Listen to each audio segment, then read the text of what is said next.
Well, let's see here. I think what we have to do is think in terms of the exhaustion of our own cultural forms.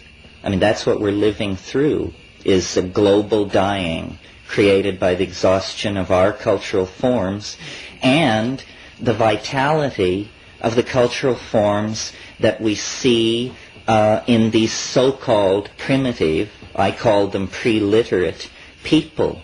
As Nicole pointed out, they have nothing. But what they seem to have that we cannot seem to get a grip on is a kind of dynamic equilibrium with their environment and peace of mind in the felt experience of the moment. These are the two things we don't have.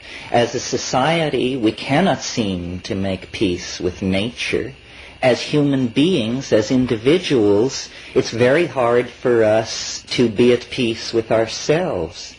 I mean, I consider my own life the search for peace of mind. Forget enlightenment, forget shunyata, all this stuff. You know, just a little peace of mind would be a tremendous boon as far as I can see. So I really think that there's a confluence here of themes and possibilities. It has this richly plotted texture that always lets you know that you're in the presence of a higher order of things. It's that the shamans whom we admire, who we idealize, seem to be at the center of this environment, the warm jungle, the tropics, the warm tropics, that we find it necessary to destroy. So it's a perfect image of us being at war not only with ourselves, but with nature itself. And, you've heard all about how the Amazon and the Congo Basin in eastern Indonesia are all being cleared and lumbered and turned into cattle ranches. This is a tragedy, obviously. We understand and can perceive the dynamics of that.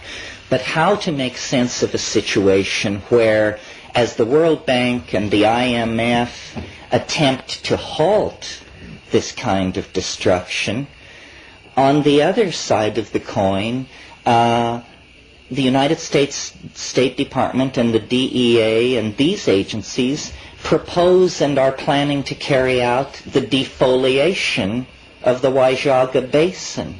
So there's a schizophrenia here that is not academic. I mean, are we trying to get the patient well, or are we pulling the plugs one by one? We seem to be acting in both dimensions simultaneously. And I think it's because we have not in this culture awakened to the depth of the crisis that surrounds us. You know, there's a lot of kind of self-congratulatory backslapping going around these days over the fact that communists everywhere are in hot water and have to admit that they did it wrong. And this gives a lot of satisfaction to people who feel that that means we did it right. We didn't do it right. They did it wrong and now admit they did it wrong. We do it wrong and have yet to even raise the possibility of turning away from what we are doing. The internal contradictions of Marxism were based on a false definition of what people are. People do not respond to central planning, hortatory propaganda, and stereotyping. Neither do people respond to an ethos of self-denial or a view of human beings that denies the fact that we have certain itches which must be scratched. So, I think that the collapse of Marxism is only the collapse of the outer edge of the societal and civilizing assumptions that we have made. After all, Marxism is nothing more than the millenarian retread of Christian millenarianism. And so is modern science, yet another secular retread of Christian millenarianism. So our culture is in trouble. Not trouble. We are at a terminal crisis, a bifurcation that it can only go one of two ways. Horror beyond your wildest imagination, or breakthrough to dignity, decency, community, and caring beyond your wildest imagination. Now, where do you look for models? Where do you go? The answer is so obvious. You go to nature. Nature has been playing this game for 3 billion years on this planet. We have been playing the game, we, the apostles of Christian scientism, for about 2,000 years. Nature has an economy, an elegance, a style that if we could but emulate it, we could rise out of the rubble that we are making of the planet. You know, it was the geographer Carl Sauer who said, man found the planet a climaxed primeval forest. He, and notice the gender here, he will leave the planet a weedy lot. A weedy lot. Well, now this is a metaphor where you change climaxed rainforest for weeds, but it's also true. By clearing land, we promote the kind of plant evolution that stresses very rapid seed production and annular cycles of growth. In other words, weeds. And this tendency to find perfection and then to leave rubble in our wake has haunted us for the past 3,000 or 4,000 years of our history. Now, with the ozone shield disappearing, with acid rain falling on the earth that can melt blocks of marble, with the CO2 levels rising, with the levels of strontium and chlorofluorocarbons, and you know the litany, we have now one last chance to fish or cut bait. And the place where nature has provided the models for how to respond to this situation is the climaxed rainforest. Only the climaxed tropical rainforest has the kind of complexity of signal transfer, movement of nutritional materials, movement of electromagnetic radiation that we find in the modern city. It is a cliche of modernity that the city is a jungle. The problem is it isn't jungle enough. And I think it's the task of the new shamans to take the metaphor of the jungle, which is a metaphor of tremendous wealth, tremendous variety, a tremendous outpouring of form and of energy and of potential fulfillment of various bifurcation patterns of flow, to take that and enrich our own lives with it. And the way this is done is by empowering the presence of experience. The main thing that you get with these so-called primitive, pre-literate people, and with people like Nicole, who have spent time in this situation, is they are in the moment. They know how to have fun. They know how to work. They know how to live. And the reason they understand this is because they are focused within the confines of the felt presence of experience. They do not live by abstraction. And abstraction is the knife poised at our hearts. We are so much the victims of abstraction that with the earth in flames, we can barely rouse ourselves to wander across the room and look at the thermostat. That's the level of disimpassioning that abstraction has laid upon us. Well, hopefully this weekend there will be passion. There will be an effort wherever there is abstraction to drag it down into the felt presence of the moment. I think basically what we are a kind of green anarchy, an effort to revivify social forms that have been atrophied in the West at least since the destruction of Eleusis, probably in most places thousands of years before that. This is our last chance. I have done the best I could in terms of trying to sift through all these options and, as a communicator, offer the best way out. And, I could only do my best. And so that's what you get. I can't preach scientism because I don't believe in it. I can't preach Buddhism because I can't understand it. The only thing I can preach is the felt presence of immediate experience, which for me came through the psychedelics, which are not drugs, but plants. It's a perversion of language to try and derail this thing into talk of drugs.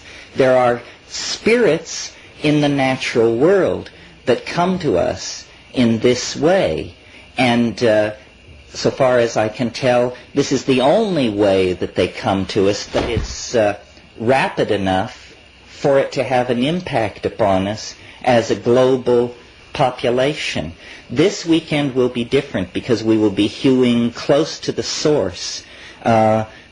Nicole is a priceless repository of information, more even than she knows. If I could declare her a national treasure, I would. The number, who knows what this woman knows? Who knows how much human suffering, the alleviation of how much anxiety lies in the hands of perhaps half a dozen people of Nicole's caliber who have paid their dues in these jungles. This information is flowing through our fingers and disappearing. In another 30 years, it will be all gone. Every time I go to the Amazon, I can feel the way in which it's slipping away. When my brother and I go off looking for these unusual hallucinogens, often we have the experience where when we finally find the person who claims they know what we're after, the line goes like this.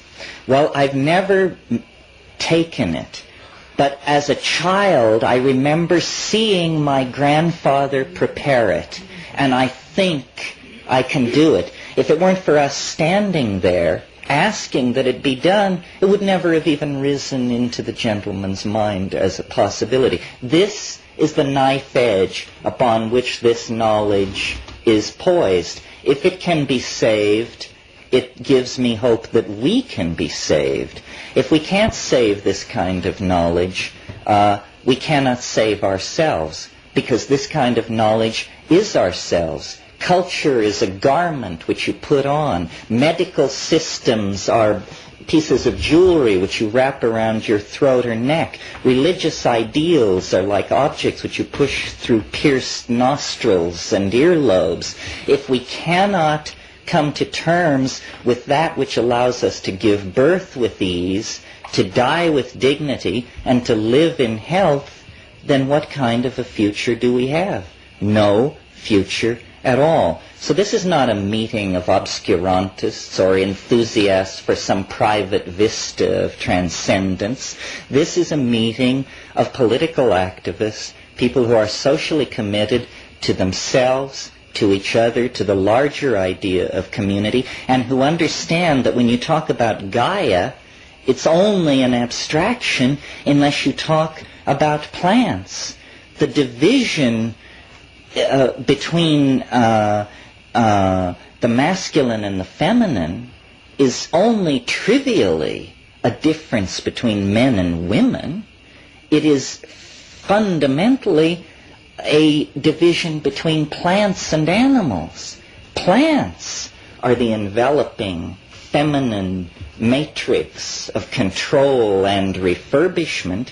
Animals are something invented by plants to move seeds around. An extremely yang solution to a peculiar problem which they faced. So the archaic revival, if it means anything, it means reconnecting the Gaian mind, which is a vegetable mind, a feminine, enfolding, boundary-dissolving, planetary mind that is not an abstraction, not a stereotype, not something used to create hortatory propaganda, but a living, breathing reality, a reality which is the only thing which stands between us and Armageddon. History is a kind of horrified realization that something has been lost, that there is an itch hard to scratch in the civilized context, that we have, out of fear, really, descended into patterns of domination of each other, of the environment, of our children, of our social relations with exogamous groups. We have descended into a dominator pattern that is basically based on clutching, on fear. And I'm sure most of you have heard me argue that this is the consequence of ceasing basically to do enough hallucinogens in the diet. That, in fact, what human beings were flirting with over many, many tens of millennia, let's say from 100,000 years ago to 15,000 years ago, human beings were in a flirtatious situation with a symbiotic relationship with this mind resident in vegetable nature. Now, you all know that what classic symbiosis is in biology. It's where, let's take the example of the little fish who lives in the sea anemone, and big fish don't bother it. It gains protection. The sea anemone gains access to larger prey, which come to investigate the little fish.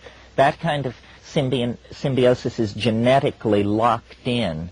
And if you take the little fish away from the anemone and put it, let us say, in an aquarium without anemones, it doesn't die. It doesn't go into an immediate physiological crisis. No, what happens is it simply has a low body weight and a short lifespan. In other words, it is under stress.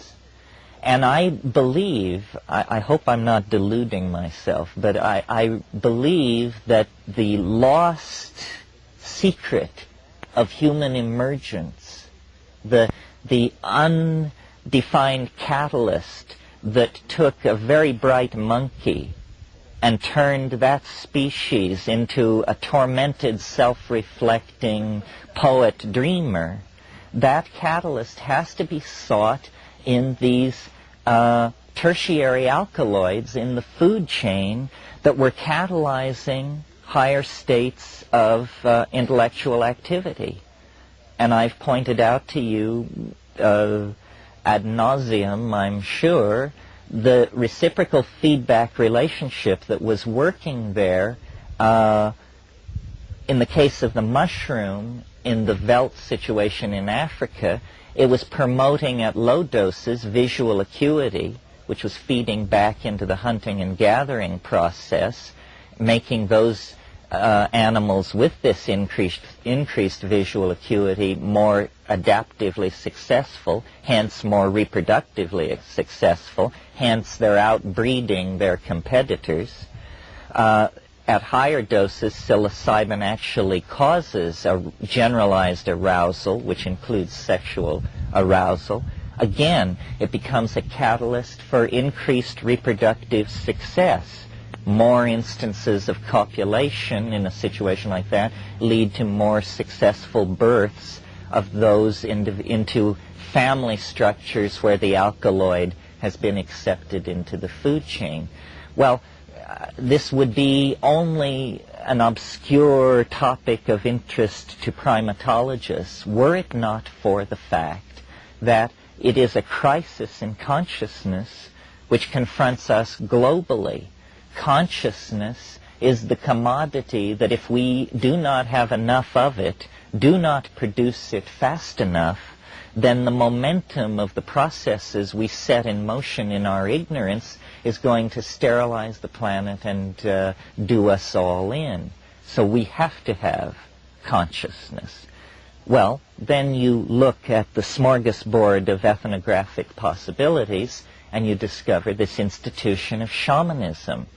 It is the institution of planner, of visionary, of manager, of large system coordinator. That's what it's about. You call it magic on one level, you call it curing, you call it folk psychiatry, or weather prediction. Shamans have been involved in all of these things. But as Nicole made so eloquently the point last night, to these deep forest people, it is ordinary. It is ordinary. They live in a different cultural dimension than we do. Dimensions which to us are completely value dark are to them completely transparent.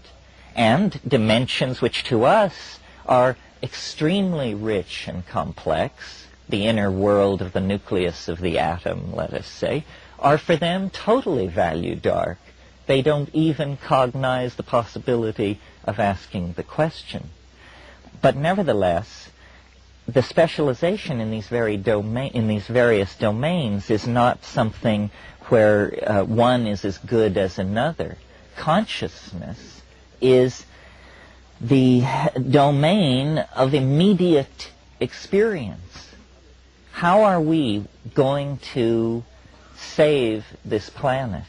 How are we going to take the lethal cascade of toxic, technological, and ignorance-producing habits that are loose on this planet and channel them toward some kind of a sane and livable world? Well, the answer is emerging in culture out of the collectivity of global consciousness. It is what I call the archaic revival.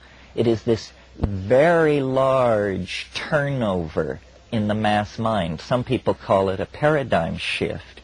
It's an effort to recover the sensory ratios, the feelings, and the attitudes of 15 to 20,000 years ago, before fear, before ego, before male dominance, before hierarchy, hoarding, warfare, propaganda, child abuse, all of these things.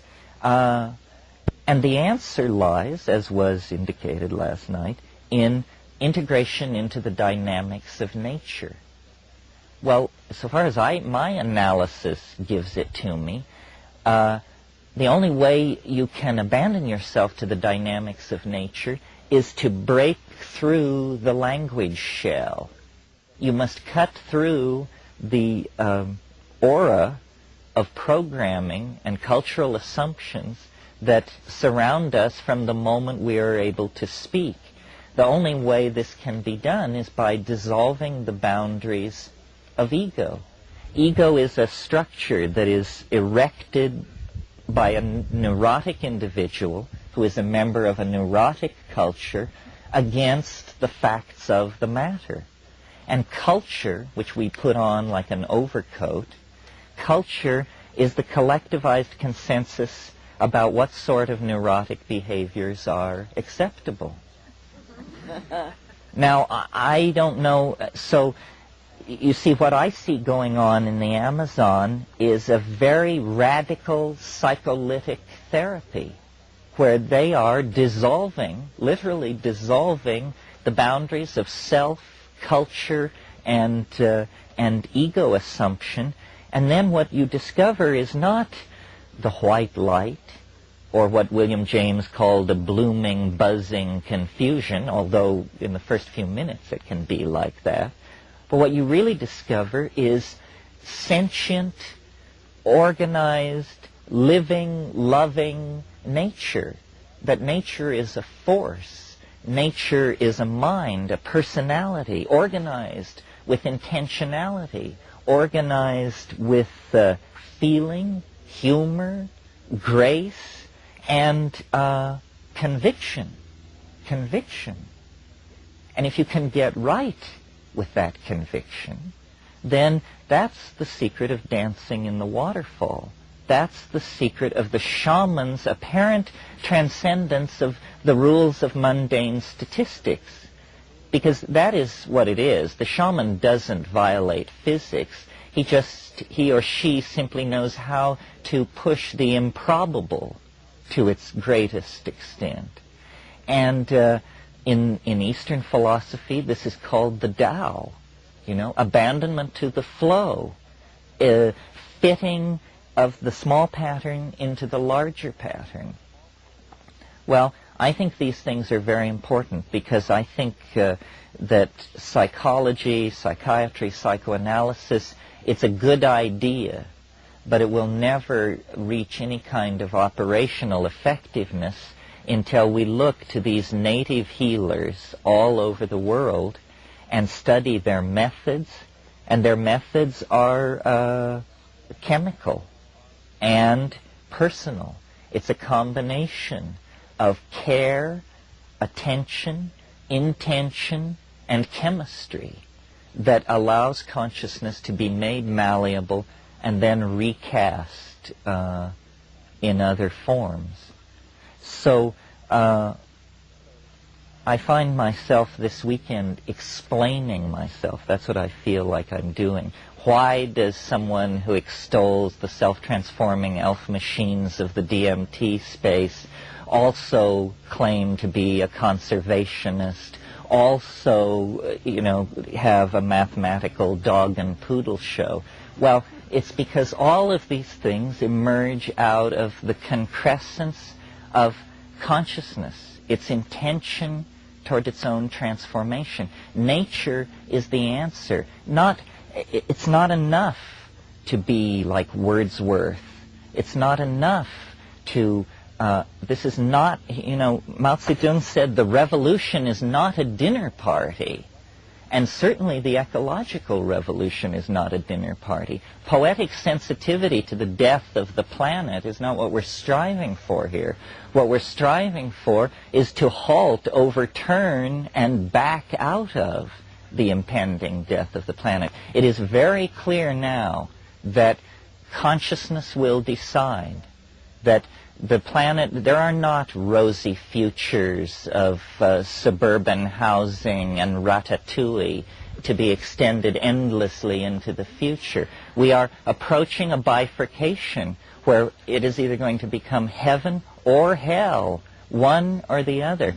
And I think that this archaic intuition, which I see reaching clear back to the birth of the 20th century and the 19th century, back to people like Alfred Jarry and Guillaume Apollinaire and the pataphysicians, the surrealists, the physicists around Einstein, Freud, modern art, modern dance, jazz, all of this stuff is an effort to reclaim the primitive, to reclaim the archaic, to reject all that powdered wig algebra that comes down through the French, English, German tradition of constipated male dominance.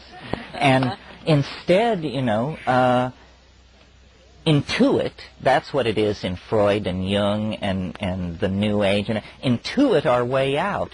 But now we're the intuition is rising to the surface. We no longer have to operate without the presence of the goal firmly in hand. The goal can now be stated. What this is all about is a return to archaism with the lessons learned in history.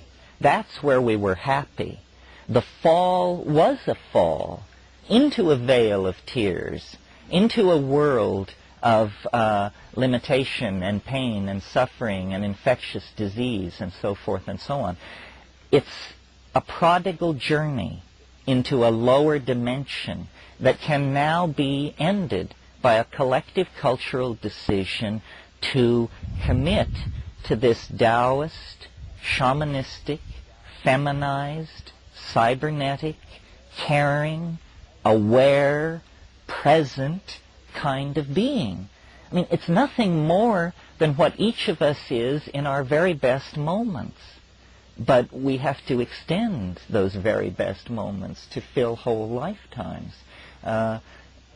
Think of the number of people who suffered and died that we could sit under this tree this morning. I mean, in the last 1,000,000 years, 9 times the glaciers have ground south from the poles, freezing the world into ice and confining human populations to subtropical valleys and the warm tropics. 9 times the interglacial periods have come and human populations have spread out over the earth. They didn't have radio, they didn't have antibiotics, contraception, statistical analysis, or the partial differential equation, and yet somehow they managed to get us here. Are we then, as the heirs of that wave front, of the inheritors of a billion-year process, are we in one generation to turn it into a massive pottage? I think not. I certainly hope not. I would like to believe that we could make that leap to conscious awareness that would allow us to take hold. Now, the problem, it was easy the first 10 years that I sat before you, because what we were doing was getting to know each other, to verify that we in fact existed, that I wasn't crazy, you weren't crazy, so forth and so on. Now what looms ahead is the mess of politics. And this, I'm sure you have no stomach for. I certainly don't. I'd rather be stoned and rocked in the arms of the goddess. But as a matter of fact, this dominator thing is not going to be unhooked and put to bed without a struggle. Everyone is going to have to be counted. I've talked to you in recent months about memes. Memes being the smallest potential units of ideas. They're like genes. We are the nucleus of a mutant meme. The meme of plant consciousness, hallucinogenic consciousness, shamanistic consciousness. We have to refine this meme, replicate it through repetition, and spread it through society in the same way that a plant sheds seeds into an ecosystem. The idea will compete. The idea is a good one. It's adaptive, it's clever, it's tough, it's invasive, it can make use of many contexts to promote its own existence. But it can't do any of that if we don't replicate it and get it out. So I see these kinds of meetings as an opportunity for building community, as an opportunity for people to look around themselves and connect with the other people who are here. We cannot be told from the rest of the population unless we self-select and gather together at a single point in space and time.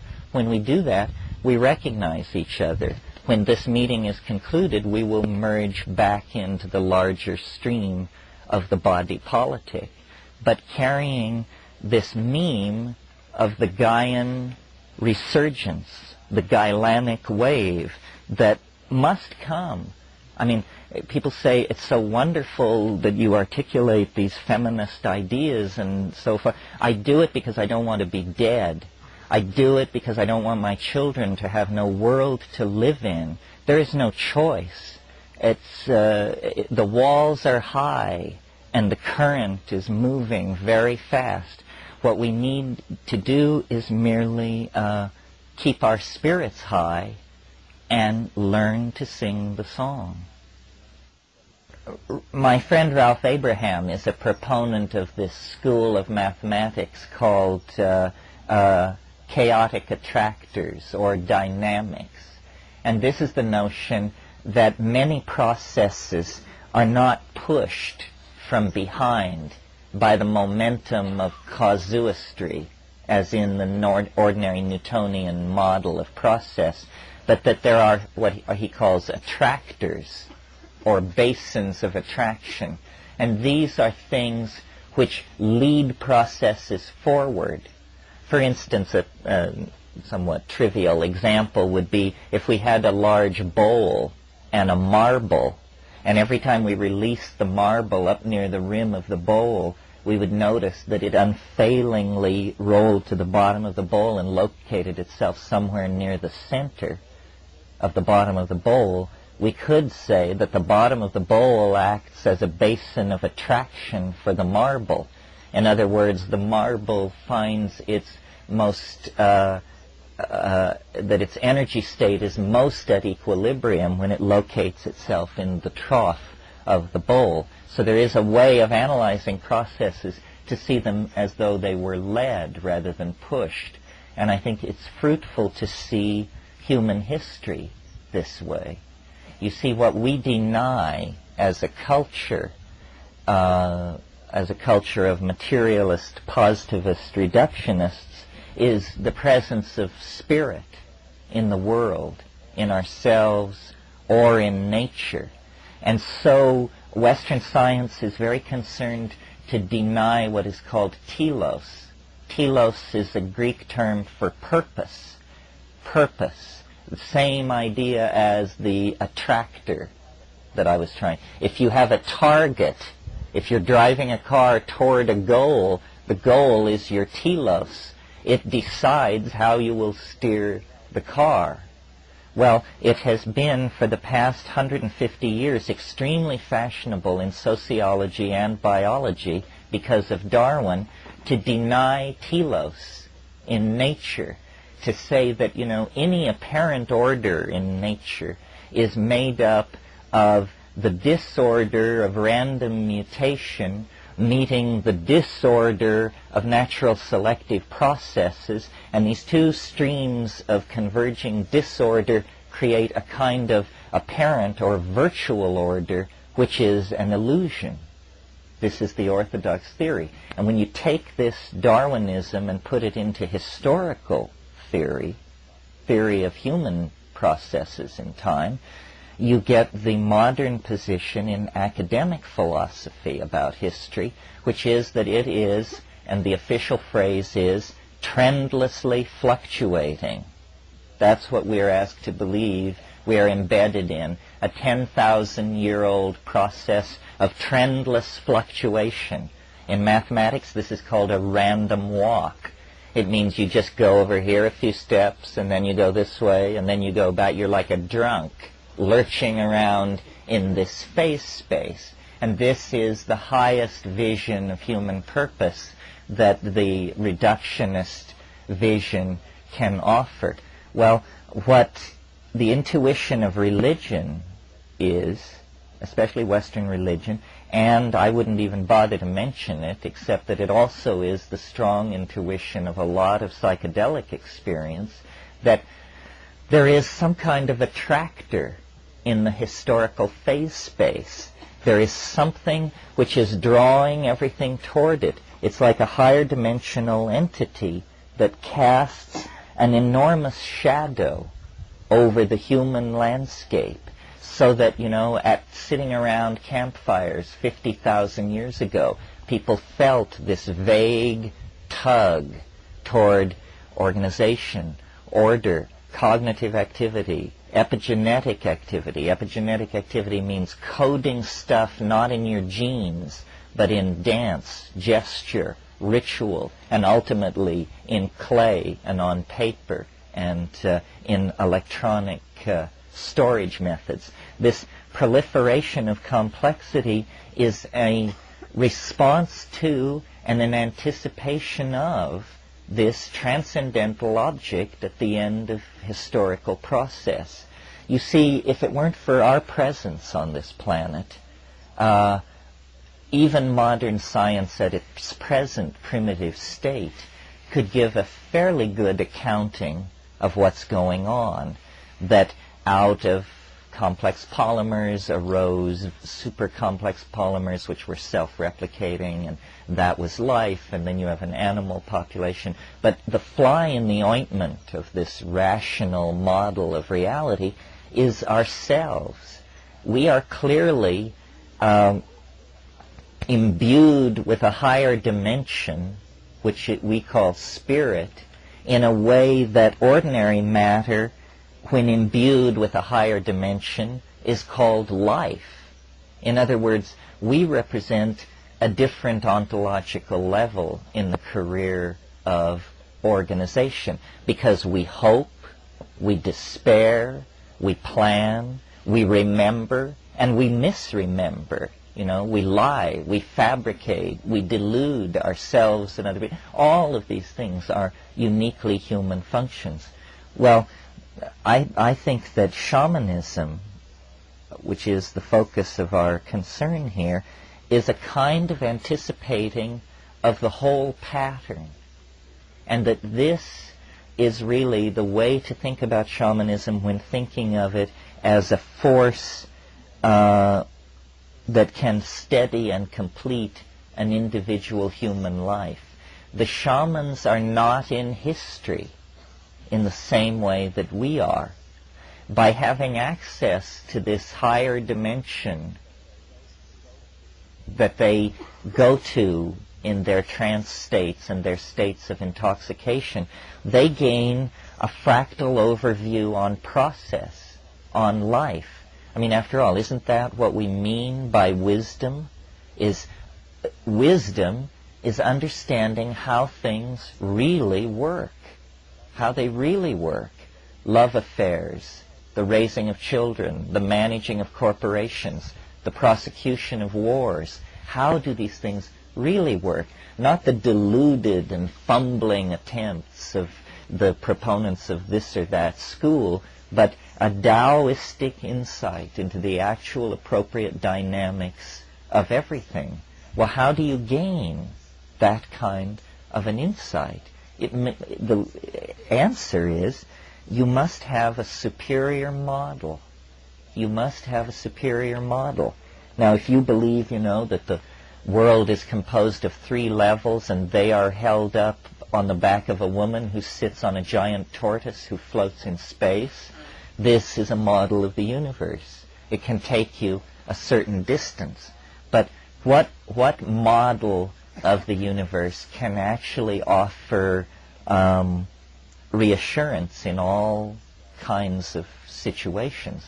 Well, strangely enough, I think that these models come from the frontiers of mathematics, that it is not mere coincidence that the storms of visionary hallucination that the shaman encounters are very much like the storms of form and color that are spewed out of a Cray 3 supercomputer when it conducts 1,000 iterations per second inside the Julius set or the Mandelbrot set or one of these other compound complex mathematical objects that we are beginning to see.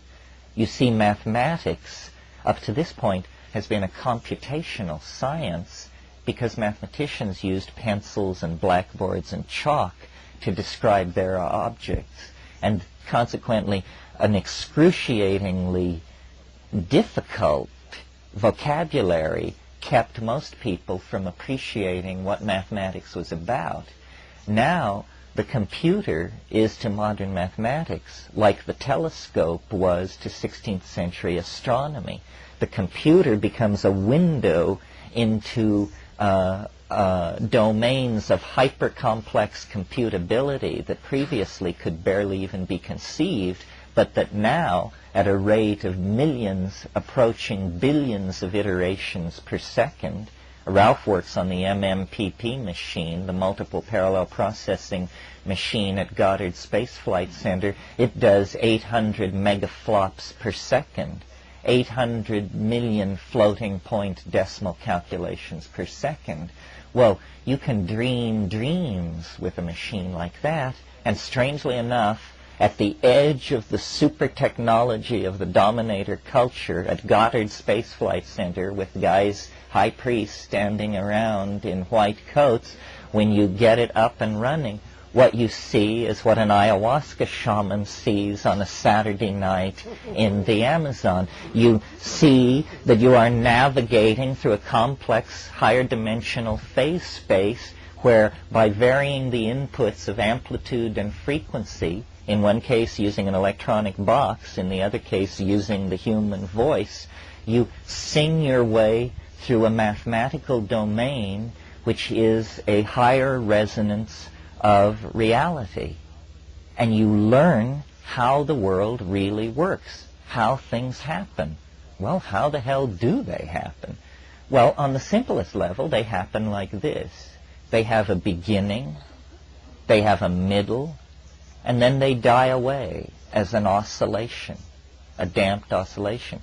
Now, this simple truth to which we all nod assent is, in fact, the hardest thing, the hardest swallow there is for the dominator ego and the dominator personality. Because what this simple truth says, things come into being, they achieve their inflorescence and they fade away, is, as Heraclitus put it, pantitreye, all flows.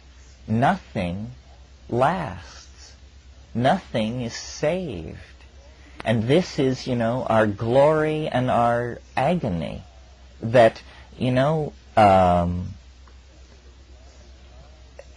the people we love and the people we hate are swept away by time. Empires, dynasties, continents are swept away by time. And yet our search for security is cast in the dominator culture as a search for permanence. I want to buy a house. I'd like to get my trust fund functioning a little better. I'd like to pay off X, Y, and Z. A search for permanence. So what you do when you do that is you set yourself at war against the cosmos, which is a heroic stance if you're trying to produce Melvillian opera out of your life. Ahab says in Moby Dick, he's talking to his first mate, Starbuck, who signifies Christian right reason, and he says, he's raving about going after the whale, and he says, we'll chase it over both sides of earth and round perdition's flame. And Starbuck says, to seek revenge on a dumb brute seems blasphemy. And he says, blasphemy, Starbuck?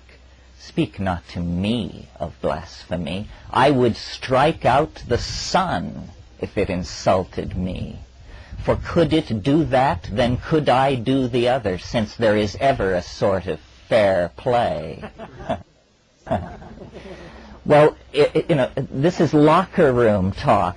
The notion that there is fair play between a man and a nearby star is the finest expression of the dominator ego I can imagine. And of course, the story of Moby Dick can be read on many levels, but finally it is the story of the submersion of the male ego in the oceans of the unconscious, born to its destruction and transformation by an encounter with the maternal matrix in the form of the vagina dentata of the sperm whale and everything that it symbolized.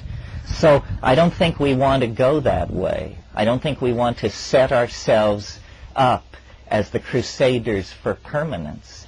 But that means softening to the fact of the flow and of the impermanence. Nicole has made the point very eloquently that these people in the Amazon have nothing. The wonderful thing about the Amazon is that nothing lasts. Nothing is worth having. I mean, a book, forget it.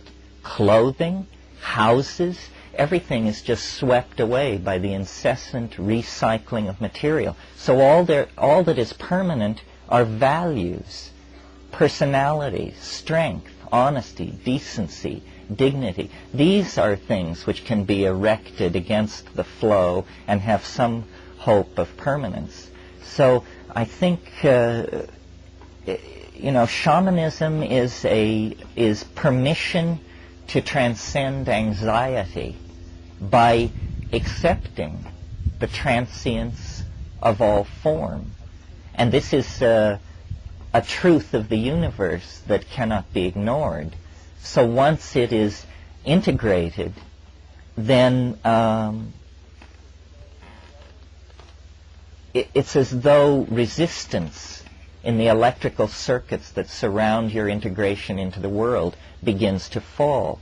You accept that the present moment is the richest apex of being, that on the downside back into the past, it shades off into memory and its vagaries.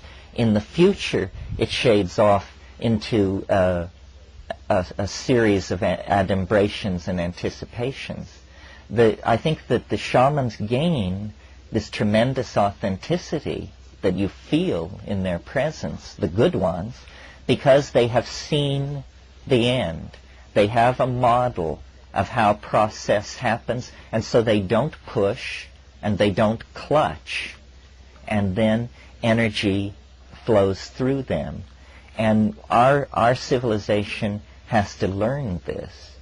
I think I said at one point in this weekend, only Gorbachev is taking the position that we did it wrong and that we need to deconstruct. And yet every society did it wrong. We all did it wrong. Capitalism, it's wonderful that you can get a safety pin at 4 a.m. within a half mile of anywhere in the United States. And I'm sure the Russians wish they had it so good. But is that the be-all and the end-all of cultural values, that you can walk the fluorescent lit aisles of Kmart and congratulate yourself that whether it be gas can, sanitary napkin, or whatever, it's there waiting for you? I don't think so. I think that we have built in the termination of our world just as surely as the Marxist world built in a tripwire into its social mechanism. It's just that we're going to have to pay the piper more downstream. If we descend into the dominator metaphor and play its game, we're probably going to be snookered, because they've had a long, long time to figure out all the angles. What I find myself more and more leaning to is sharing the meme of the irrelevance of conservative institutions. History is not a process for which you ask permission. History is just something you make, and then other people pick up the pieces. Henry David Thoreau understood this very well when he wrote his famous treatise on civil disobedience. The growth of culture is something that comes out of the animal body. Rousseau called it the general will. Man proposes and God disposes. But in the realm of civil polity, the people dispose, and government is allowed to propose. But that's all. And now what we are involved in, really, is a debate about human nature. Who are we? What are we? The French cartoonist Mobius put it very well in his book, where he asked the question, is man good? This is what we're going to find out. And my feeling is that it isn't decided yet. That it is, H.G. Wells called history a race between education and disaster. Well, they're in the home stretch, neck and neck. It's clearly going to be a photo finish. But there is a responsibility on everyone who sees this to communicate it to other people and to act upon it. For a copy of this recording, please call Sound Photosynthesis at 415-383-6712 or write Post Office Box 2111, Mill Valley, California, 94942. Copyright Sound Photosynthesis.